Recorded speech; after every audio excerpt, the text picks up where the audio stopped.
नमस्ते। मैं हूं गौरव त्रिपाठी। मैं और मेरी टीम लेकर आए हैं एक नई podcast series code chaos clarity. ये सीरीज़ है जीपीयूज़, एआई और रिलेटेड टेक्नोलॉजीज़ के बारे में, उनके इम्पैक्ट, अपॉर्चुनिटीज़ और चैलेंजेस के बारे में। तो यदि आपका इंटरेस्ट है लेटेस्ट टेक, इनोवेशन, प्रोडक्ट्स और चैलेंजेस के अराउंड, तो प्लीज़ सब्सक्राइब करना ना भूलें हमारे चैनल को। ये सीरीज़ हम स्पॉटिफाई पर भी लेके आ रहे हैं, तो प्लीज़ वहाँ भी हमें फॉलो करें। Your support means the world for us, so please like, share and subscribe. Thank you.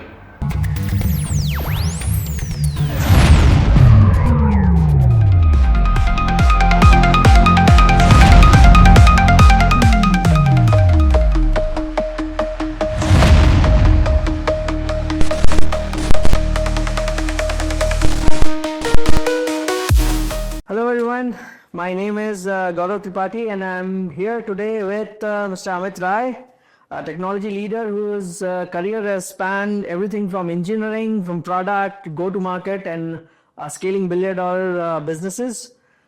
Currently, he is driving Vultr's transformation into an enterprise-first AI infrastructure platform. And we are going to talk about everything around GPUs, AI, everything that's cutting edge in the world today. So, hello Amit, and welcome to Code Chaos Clarity. Thanks for having me, Gaurav. Where are you from? So Gaurav, again, thank you for having me here. As we were discussing earlier, I'm from Varanasi, and that's where I grew up, and I feel very proud to call it the spiritual capital of the world. And I was sharing with some of my colleagues that the early part of my year was pretty spiritually influenced by Varanasi. So now I'm in the technology capital of the world, but yeah, that's where I grew up, and those were my early days. So, that makes two of us. We both are from Varanasi. Har Mahadev. This episode itself is special then. Great. So, how was it in Varanasi in the early years? How was your childhood, school, family? Yeah. So I think during our era, before India was the emerging economy, so I'm talking about the like 90s, 80s, those years. There were very few schools in Varanasi, so I was the opportunity, and I think it is still one of the best there, Sunbeam. That's where I had my initial like studies and journey. I think I feel pretty proud, and in fact, I shared in one of my essays when I was applying for a business school. At the time, I was naive that's where I met my current wife and my girlfriend Rashmi, my wife. So we met both in Sunbeam, and from family perspective, her family also lived in Varanasi. My dad, he was in government bureaucracy, so he was the general manager in Uttar Pradesh Ganga Pradushan. So the entire family was more focused on bureaucracy. As you know, Eastern Uttar Pradesh, IAS and private sector was and is still considered like not so good. So those were my early years, and most of my uncles were IAS or administrative service or government services or politicians or things like that. I was sharing with my colleagues that initial years I've been, I don't want to use the word blessed, but I think that may be the appropriate word, where my life has been very, very comfortable till this date, and a lot of those initial years, so I was fortunate enough where they kind of set the foundation when it comes to confidence and positive energy reinforcement. So, how were you as a student in your school life? Studious, nerdy, sporty. So for the first 5 years, so I mean, like, during that era, like if you play, that's not a good thing. So, but I always I have to add this. The saying was always, "पढ़ोगे लिखोगे पूजोगे बनोगे खराब." That was, yes, I still remember that. So I was very good at I think I was very good at cricket. I had my knee surgery on the left while playing for college, for and badminton, chess. So I really like playing. So for the first 5 years, I didn't pay attention of until the fifth grade. I didn't pay attention in studies. After fifth grade, I I found that people at the time like would admire you if you are studious, even in the class. And so I think I remember seventh grade. That's when I remember when I got into top 10. My class strength was like 63, and so they put on the whiteboard like your rank, like top 10. And then I remember that when you were in the top three, they'll call your parents and they'll give you like things. So that was like very motivating. So I think by eighth, ninth, 10th, I got to top three. And then that was like initial year Sunbeam Durga Kund, and then there was a branch called Sunbeam Bhagwanpur. So that's where I went into 11th. That's when I met Rashmi. And there, obviously, like I was attracted to Rashmi, and so now I needed to be the top, so that will give a chance to kind of position yourself. So yeah, 11th, 12th, I was like top of my class in Sunbeam Bhagwanpur. This episode for sure is going to get viral in Varanasi for Sunbeam guys. Great. So you mentioned about the family having all of IAS officers. Same with me. I think moment when I got into IIT, the obvious thing was, now we have to give IAS, appear for UPSC, and I was like, okay, why? And then, so what was about you, while you were studying, since you were good at studies, by that 11th, 12th time, was there, were there suggestions or pressure from the family to go for UPSC, IAS? Yeah? Of course, like even till this day, they think that I am like, I could have done so well in my life if I were an IAS officer. But I think by 11, 12, my only purpose of life at that time was to get married to Rashmi. And so for the first 6 years, that was my focus. And unfortunately, Rashmi got, or fortunately, whatever you say, like she got into Uttar Pradesh Technical University. So I had to follow her. So I chose a school which was within the same kind of university. And obviously, parents didn't know. So that was in Lucknow, or she was in Mathura. Mathura. Okay. So I had to find near that place. So the closest I could find was near Delhi, NCR region. And so nobody in the family knew about this, by the way, at the time. And at the time, I still remember Reliance came up with that CDMA mobile phone, white color mobile phone. And the tagline was Kar lo duniya mutti mein. And my dad got me that phone at the time, and Rashmi and I would spend 12 hours a day on phone. So it was Reliance to Reliance free, I think, right? So that was after. That was later, yeah. And maybe it was somehow it registered in my mind that it was free or whatever, but I got the phone. That's again the common point. Me and my wife as well, we did the same. And so the story then is that we kept talking with each other, and then when I went back home, the bill came, and at the time 1 month bill was 25,000 rupees or something. That was a lot. And so then my dad and my mom, they asked me what is this? One number, 25,000 rupees. And I said, oh yeah, we were discussing engineering principles all the time. And because at the time, Rashmi was also studious in her school days. So I think they had an idea, but I'm not sure. So I had to spin it up. But yeah, those were initial days and the memories that I remember.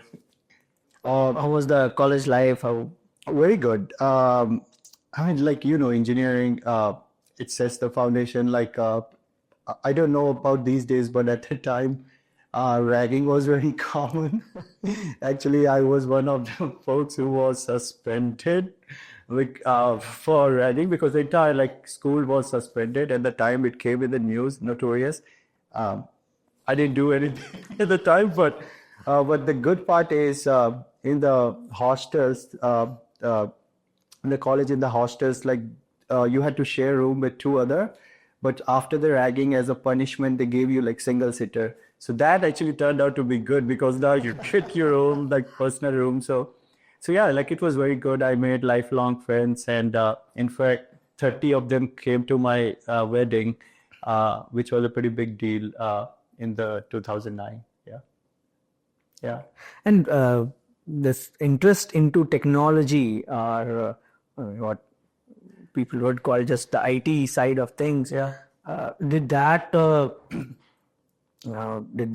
like during your engineering days, you already were attracted towards that, or on the programming side, coding, computers, whatever?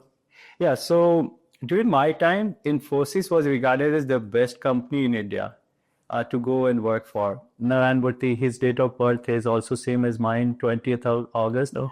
and he was also like started from middle class and became obviously like very successful in all respects. So yeah, like at the time, even though I did my engineering in electronics and telecommunication, and I did advanced degree in embedded systems from IIT Roorkee, but so that was like the blend of hardware and software, robotics. I still remember ASIC, application specific integrated circuit, DS1621 temperature reader. That was my first project at IIT Roorkee, and robotic arms. That was my project. So it was pretty cool to like, because like people talk about like software engineers just talk about like abstracted level, but we would talk in terms of electrons, diode equation, I equals to I naught e raised to the power mv by eta vt minus 1. I still remember that, like how the threshold, electricity, all of that. So that was pretty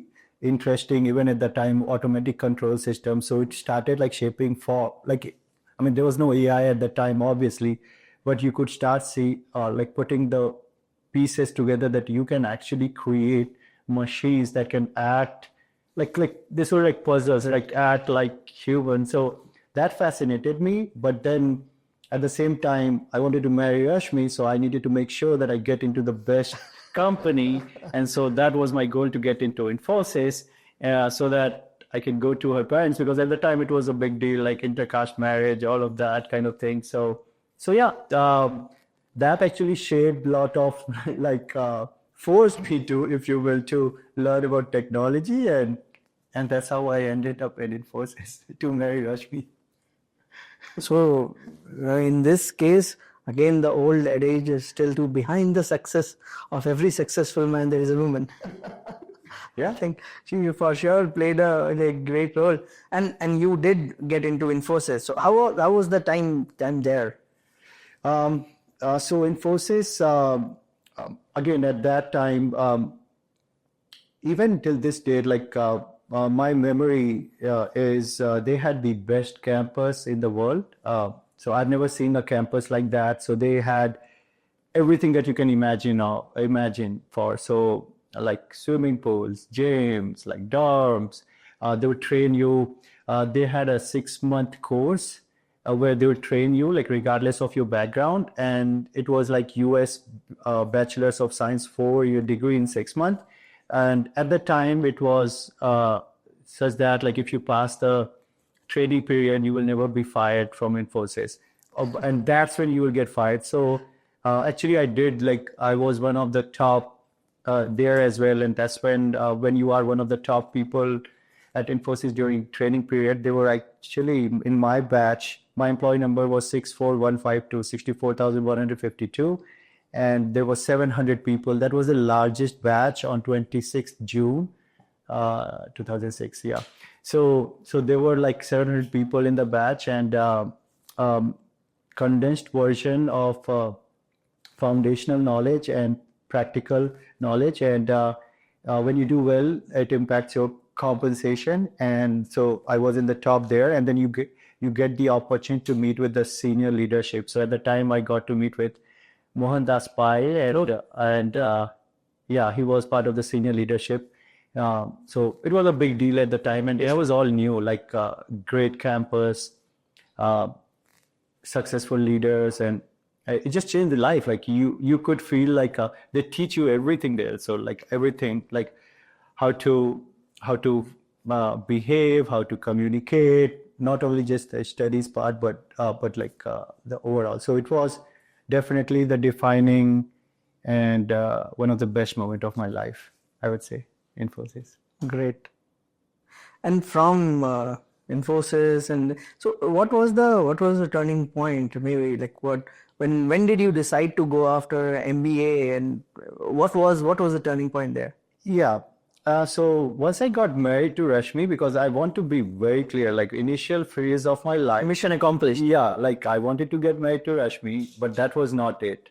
At the time, um, again, like going back like early years, because everyone was in bureaucracy, everything, my grandfather had a very big impact on me. So he would tell me that Prime Minister of India can have the biggest impact on the largest number of people.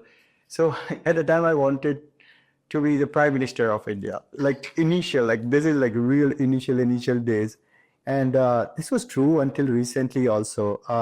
But like Infosys technology, this was not the main thing. So yeah, once I got married to Rashmi, and obviously Rashmi knew that I was not going to be software engineer forever, and so I was like, let's do the next thing. And so Rashmi at the time was working for L&T Infotech. We both got to California, San Francisco, and I was like, I want to do something of my own because after spending 5 years, I was ready to do the next thing. So like just structured approach, like next thing, what would be the next thing? At the time, I didn't even know like what to do. So doing a conversation, I think one of my colleagues, he said that, oh, people usually do MBA after, because like no one from family guided me, or neither I had those friend circle, but somebody from Infosys, I think his name was Amit Kumar, he was preparing for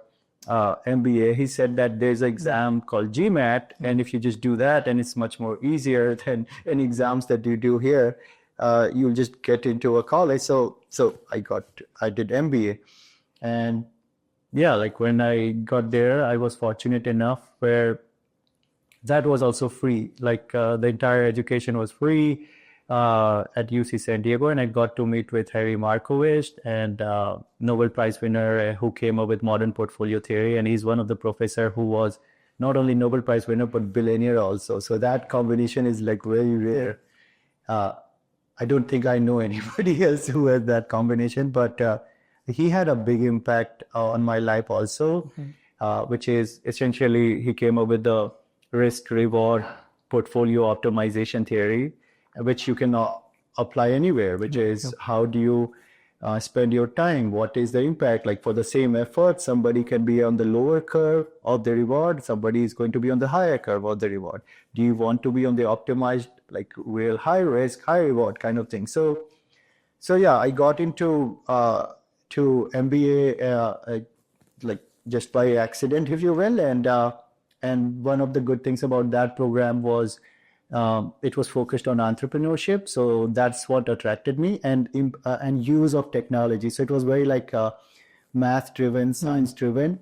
In fact, they had to change the program to MSBA, so now it's a STEM program because like everybody was like Interesting. yeah, everything was like, that's when I learned logistic regression model in like for marketing. And so many of my professors, like they're including Markowitz, they are one of the renowned folks right now in the world. And so that's what, like, it gave me a pretty good exposure. And yeah, that's about my MBA journey. And during that time, I got to build my first company called Freshima. It was an e-commerce for farmers market. We come to that. We come to that. Yeah. So MBA, you already touched upon like how but then the startup thing. What was the of course you said that you always had that on mind that you would want to do something of your own. But how did you narrow down in terms of, okay, this is the company, or this is the idea that I would start with? Yeah. So it was very systematic. Like at UC San Diego, as I said, the focus was on entrepreneurship. So they had a program called Lab to Market. literally there was a program, 2-year program called Lab to Market. So there you have to find product market fit, customer validation, research, things like that. So when we started putting all of that together, San Diego has very nice weather, and we were at the La Jolla beach. We'd go run, so it was like all health conscious, everything, and good food. And so we would go to farmers market, and we would find that like the prices of those producers would be 1.5 to 2 times more expensive than, let's say, you buy at groceries. So when you start talking to the farmers, they will share with you that they would bring the fresh produce, they have to pay to be there, and then there's a lot of wastage because not everything gets sold out. So it's just like when you're surrounded in that environment, and then because of the technology background, you're like, how can I use technology to solve this problem? And so, well, if the farmers don't have to bring the produce to farmers market, or if we can minimize, like portfolio theory, minimize the waste, then they can give the same produce at lower cost, same quality. So that was the genesis. And then the lesson learned was it was not scalable, but the good part was it worked within the San Diego community. So that's how it started. In fact, like technology helping farmers and helping the community. So it was like blend of all the good things together. And post that you got more on the data side. So with Everstring and so how did you land there? Yeah, so that's a great question. So we were doing MBA at the time. I was on student visa. You cannot be the CEO of the company, all of that. Like there were like challenges. So I had my partner who was the CEO.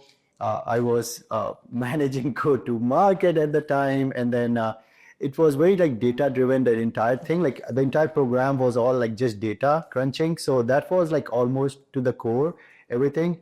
But then, and I got into Qualcomm also and got the full-time opportunity there.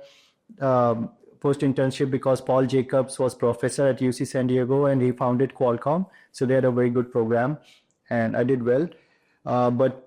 But again, maybe I was naive or whatever, like I didn't want to work for Qualcomm because I already worked for Infosys, which was big, and I learned process, like really good process.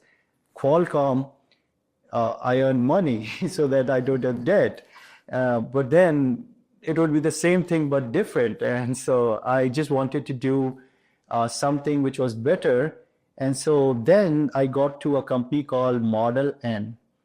So because your visa get expired and everything, so you need to get a job immediately after MBA. So I got into Model N, which was like check on multiple categories. Number one, it was a smaller company, smaller publicly traded company, like 500 employees in US, another 500 in India. So global, but 1,000.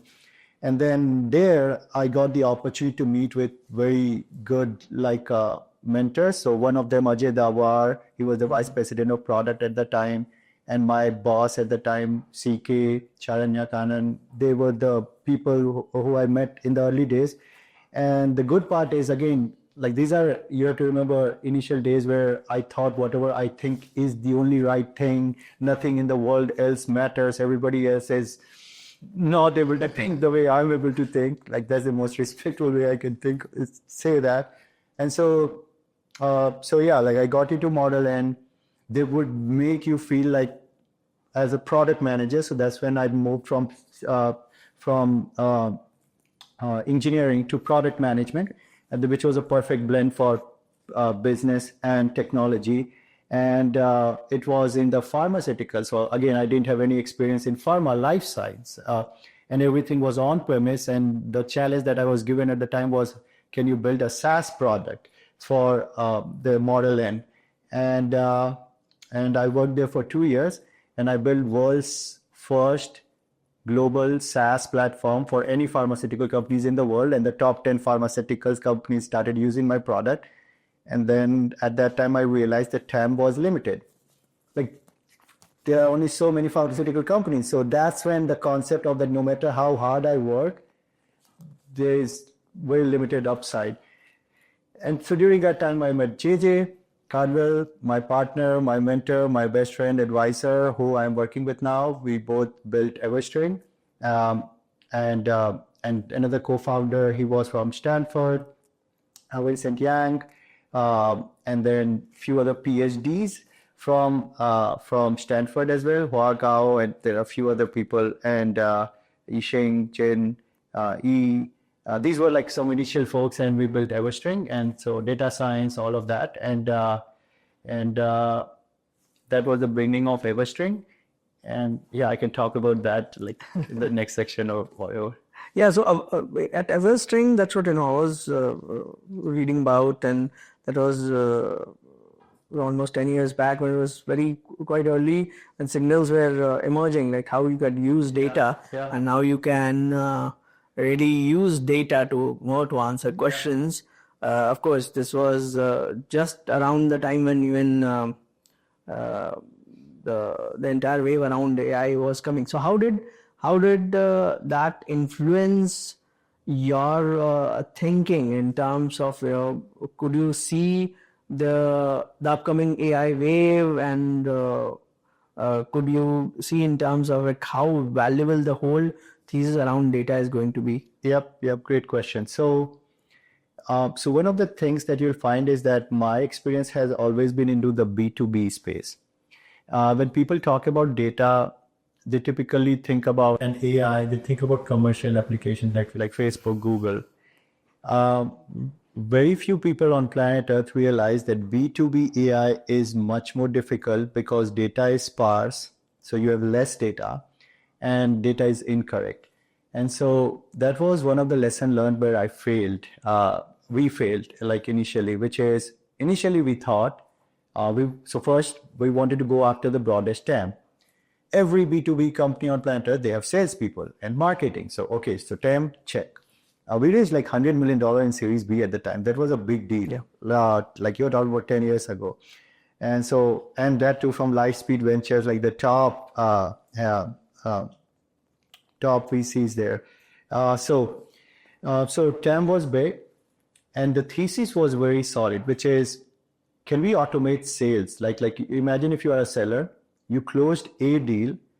If I can recommend you, just like Netflix recommends you movies, if I can recommend you another company that looks just like that, won't that be cool? Like your life is so easy. You just close one, then now the machine is going to recommend you second and third, and so on and so forth. That was the thesis, which sounds very like strong. And so what we did at the time was we used to purchase data from 37 B2B data vendors at that time. Company data, contact data, and then we said that, okay, because there's 37 data sources, data triangulation, data merging, it's very dirty business. It's very, very hard. It's not taught in any school, B2B data. Like it's very, like you only learn, it's like a chef work. Yes. Like you learn it by doing. So we had $100 million to learn it. Like that's what it will take you, $100 million to learn like all of that. So we did that. And then the lesson was everybody is reselling everybody else's data. So data triangulation, it doesn't work. And so garbage in, garbage out. So it doesn't matter how good is your predictive engine. If you are saying that Innoplex is a manufacturing company, Innoplex is a manufacturing company, or I don't know, a farming company, it doesn't matter. Like it's all bad. So that was a spectacular failure, if you will. From technology perspective, we built amazing ETL pipeline, automated machine learning, world's first. So really good. But then business was going down, like because underlying data was bad. And so that's when we pivoted and we said that why don't we build the data layer itself? And so that's when it's like Google search for B2B. So we started crawling the World Wide Web indexing. And so the idea was, if I ask Amit Rai Cleaners, what do you think Amit Rai Cleaners does?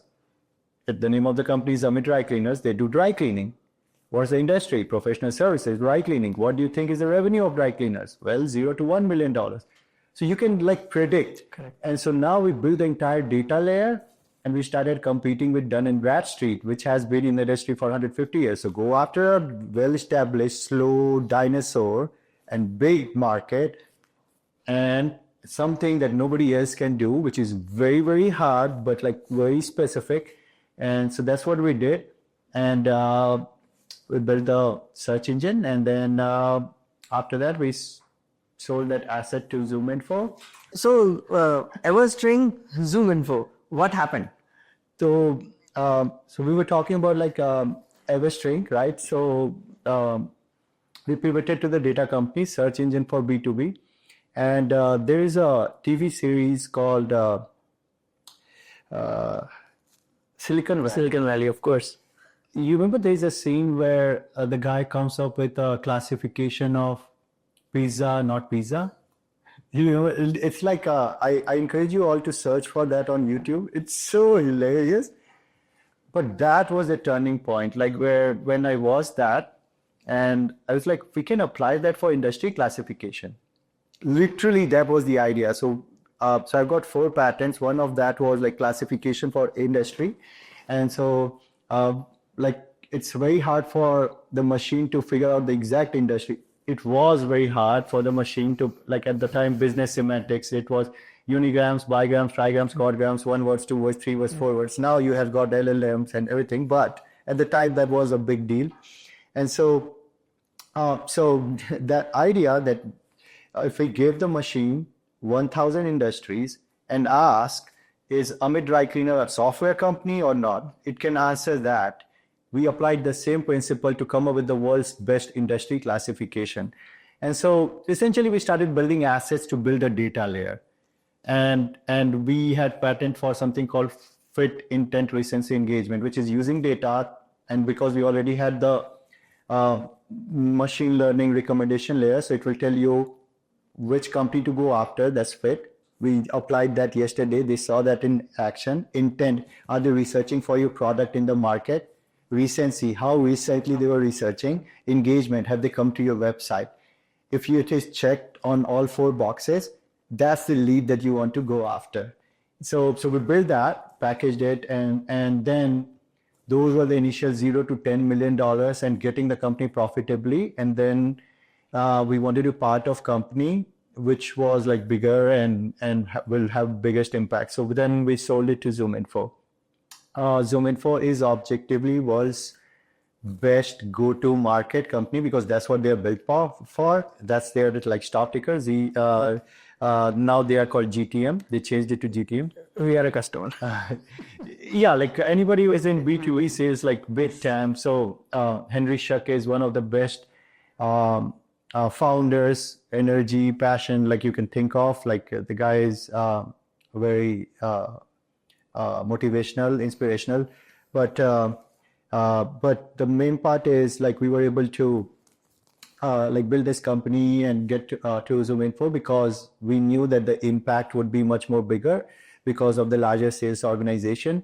And it turned out to be true. We became the fastest growing segment. And even like if you look at the recent earnings announcement, this is the business line, like the operations OS.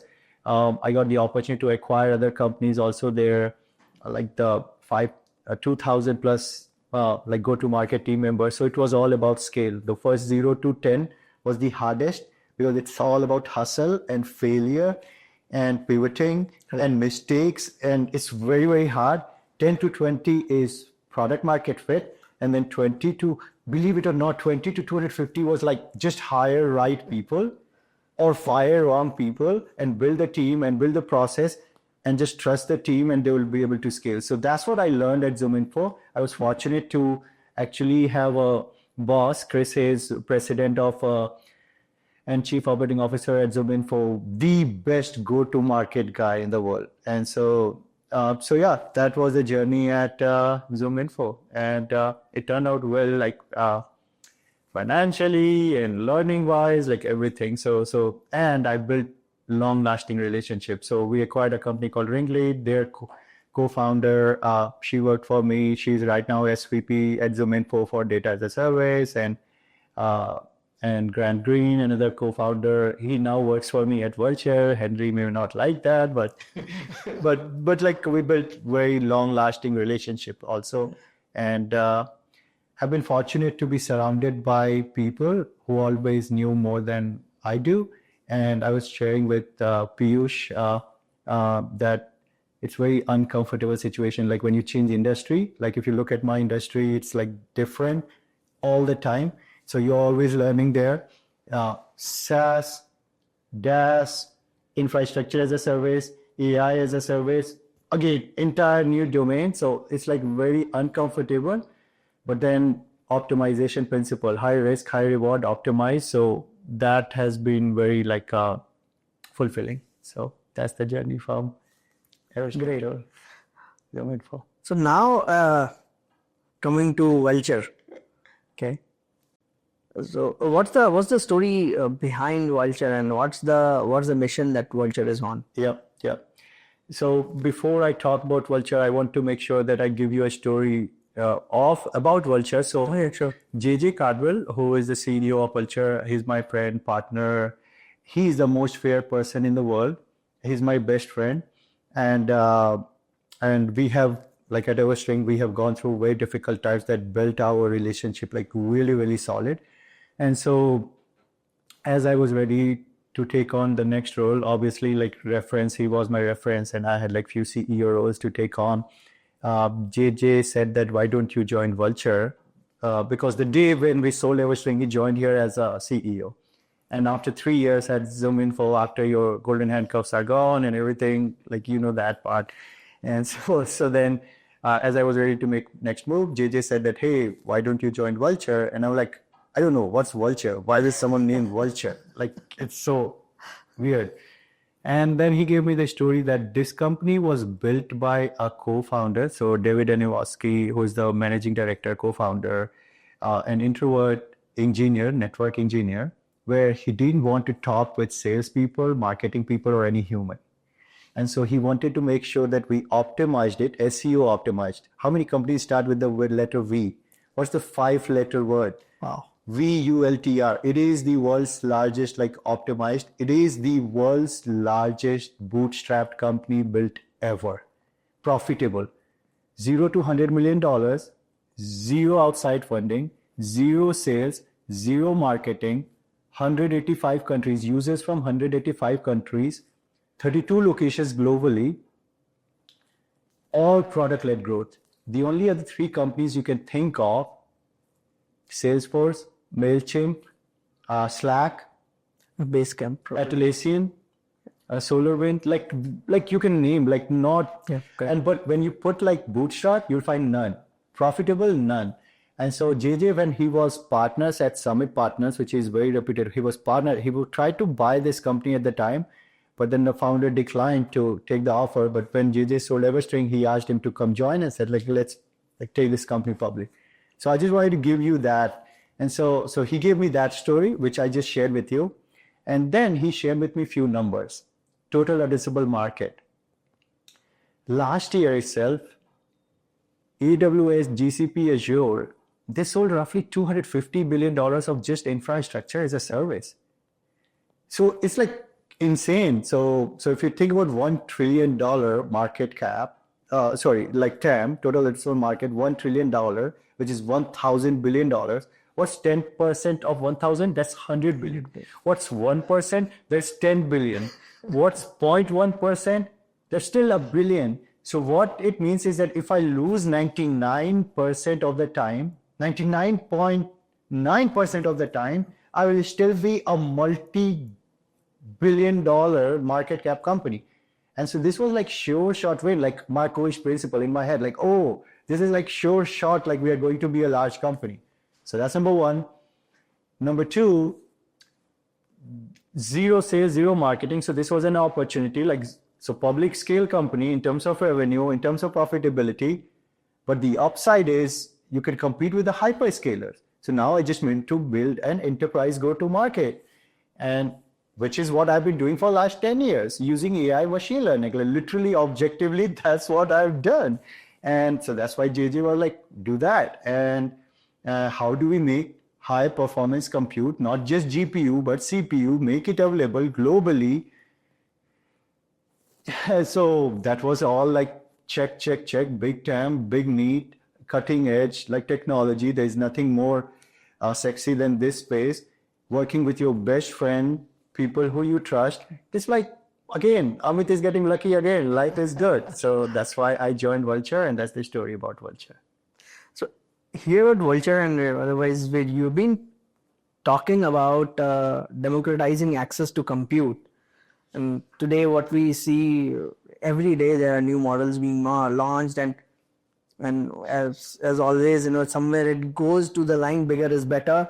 So everything is getting much bigger and bigger, and of course, that's what is driving the entire demand for infrastructure. But a larger theme, what comes out, it's very, very much concentrated with the open AIs of the world, and not everybody can think of investing teens of hundreds of billions of dollars. Yeah. So how does democratization look like to you? Yep. What's the path? Yep.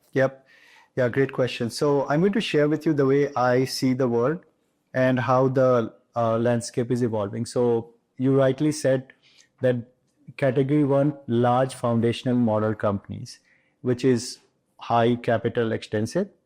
So in addition to talent, I mean, India has no shortage of talent. Like, I know that for a fact, but it's the capex that is needed. Like, you are talking about like literally hundreds of billions of dollars.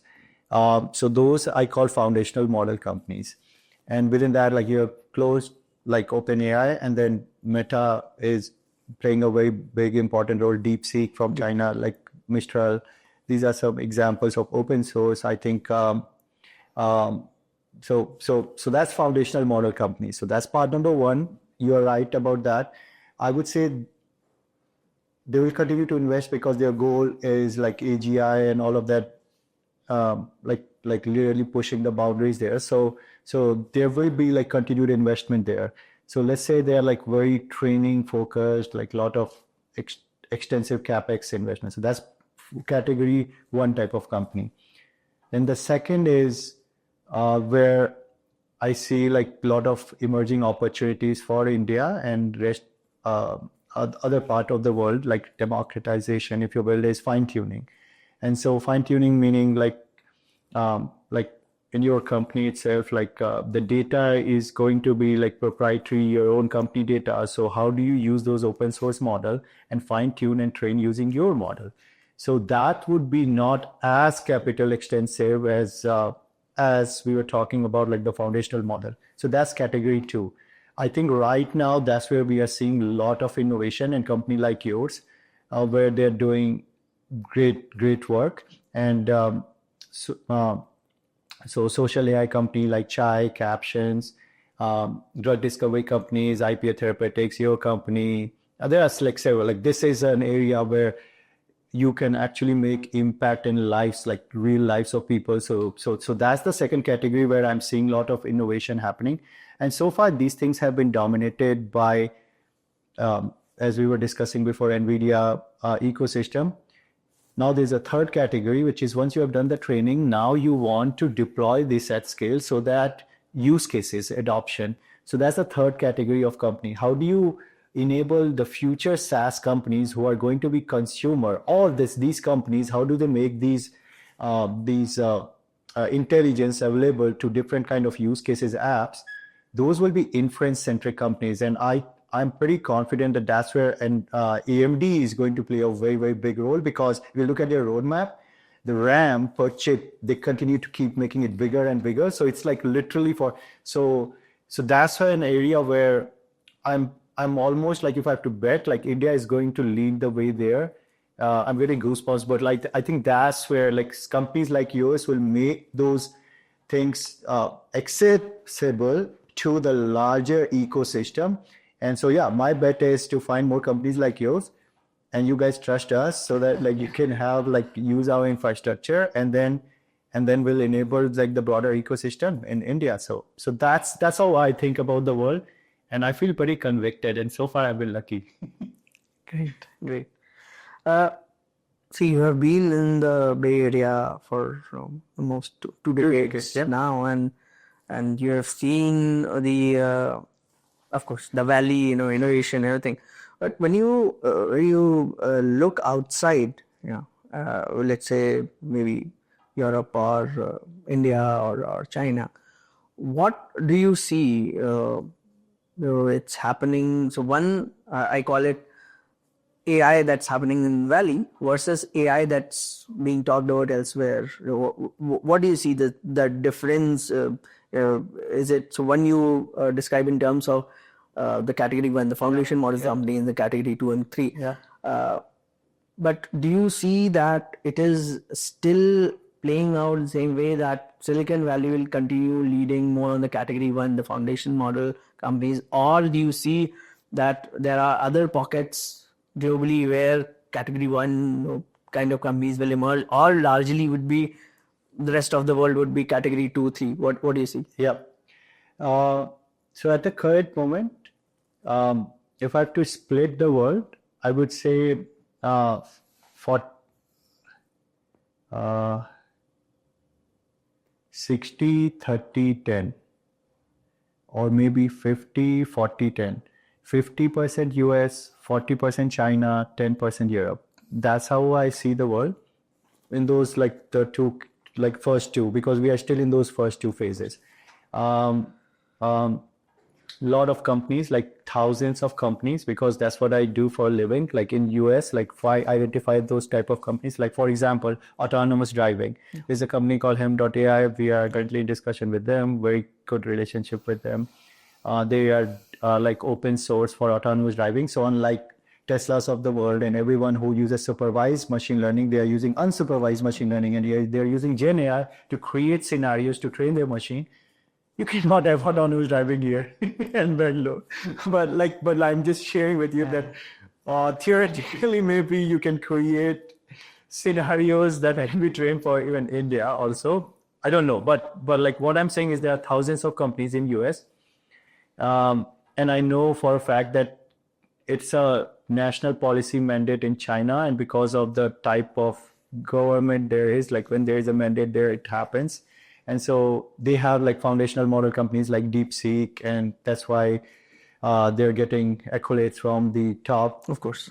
But then it is getting implemented also in unregulated ways, because government is the regulation, which US cannot have. So I predict that China will continue to narrow the gap between US and China from AI perspective. I really think that. How long we can sustain, I will bet that Silicon Valley will win because open, and but then China will continue to be very, very competitive. So that's that. Europe is generally, my experience has been like you need an ecosystem. Like you cannot rely just on government. And so the reason Silicon Valley has an edge is because you know that like it's so easy to raise money. People want to bet on you. Look, they will literally go big or go home kind of thing. And you can literally, if you have a good idea, like there is an ecosystem, you don't need government support. There is an ecosystem that can support you. So I think that kind of culture, it comes from capital. Like you need capital. Like I'm literally talking about not just thinking, thought process, but money to support that kind of innovation. I think when the cost will go down, which would be the use case, that's when India will rise, because that's where India, like SaaS, we led the world. And I think that democratization, when it went to the use case where fewer companies like your company, if they are able to offer something that can be adopted by the masses at a lower cost, because it is a cost leadership kind of thing. So use cases, a lot of people here. I think that's when adoption of AI, real AI, will take place in India, and maybe that's 5 years out, maybe something like that. That's what I think. So you have you yourself, have grown from engineering to a product, and then sales, GTM, all we have seen it all. What would be your advice, since we have in our audience a lot of these young people and engineers and as well watching it, what would be your advice to all of these aspiring engineers that those of who want to see that, yeah, there is a career path, from engineering to product to ultimately, to GTM, what would be your advice to them? These are all very personal journeys, and no two human beings are alike. So I'm going to share with you like my bias and the way I think. So for me, engineering is a way of life, and my bias is that if you are not an engineer, you are a subpar.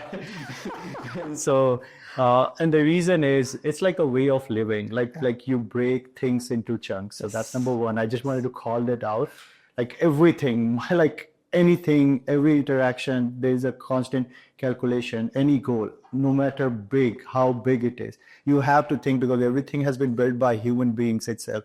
So there is nobody, like I literally mean nobody is bigger than what you can think. So start like really big, and then differentiation. That's what we learned. I like break it down into limit x tends to 0, not 0, 0. So like how do you make it like really, really small? So engineering is number one. If you want to be a chef, I think in future, people who are engineers are going to be the best chef.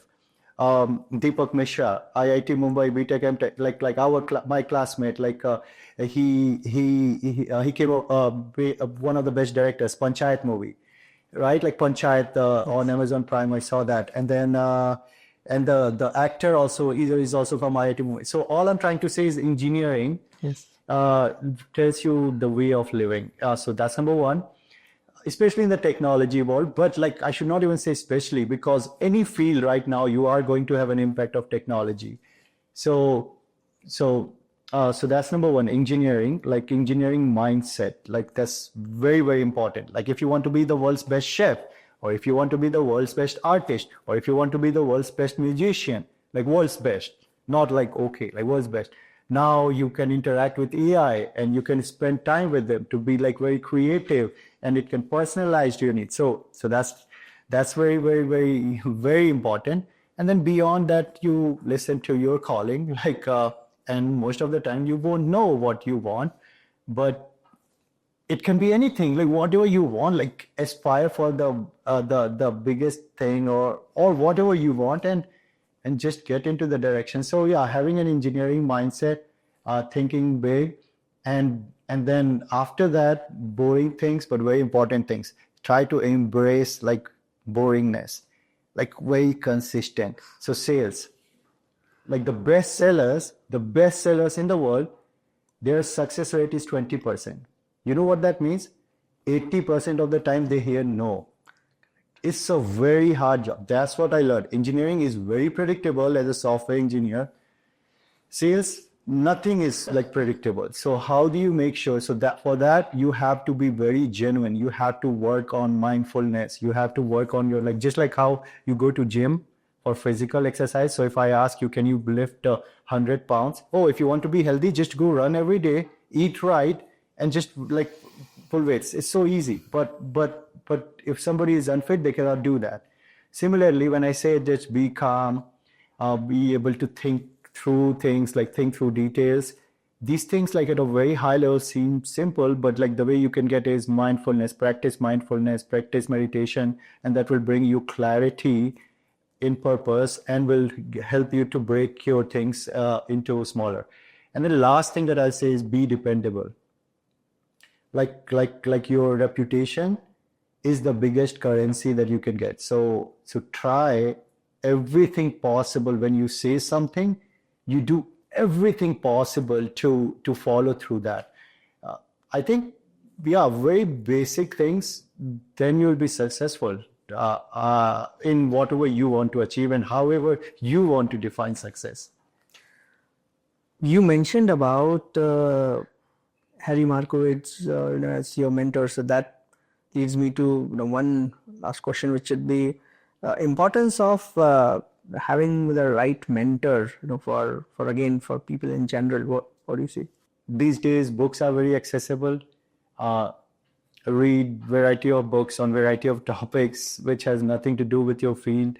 So you learn a lot, like from a lot of these people, like very successful people. Be like, just follow them. Like Bill Gates recommends very good summer reading books. So yes, if you have like 5, like just read one, because these guys have spent a lot of time to synthesize and come up with a recommendation.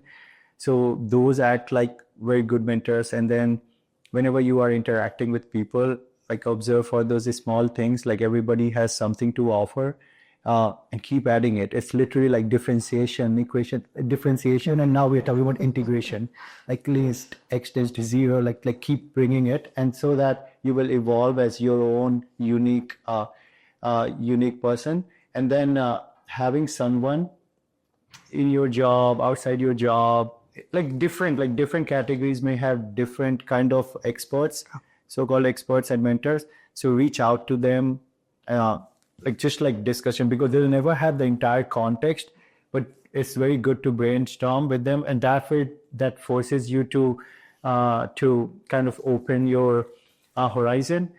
So and then during that process, if you have someone whom you call best friend, I think that would be good. And so definition of friend, two, like in my world, someone who cares about you more than you care about yourself. So that's one. Or so how would you know that? Someone who is going to be happy for you more than you are happy when you are successful, or someone who's going to be sad more than you when you are unsuccessful. So if you can find even one of those categories, those are the people I call friend. I've been fortunate that JJ is combination of both two. So I think mentor, friend, if they can be combined together, I think that would be ideal. And then I think I read somewhere like you cannot have more than 13 people who can be like closest in that category, like what I just talked about.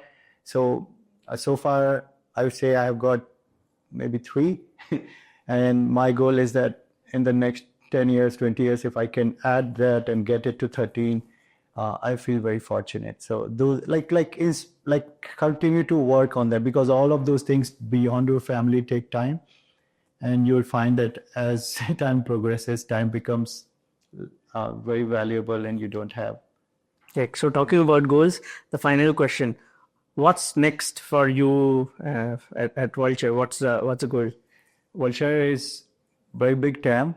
Right now I'm enjoying it. I want to take it to the next level, make it like really, really big, democratize to the parts of the world where it is not. Like in India, people don't know about Vultr yet. It is the world's largest infrastructure, privately held infrastructure as a service, with locations like hyperscaler. Like that's our competition, not neo cloud providers. So you can imagine, like impact is big, and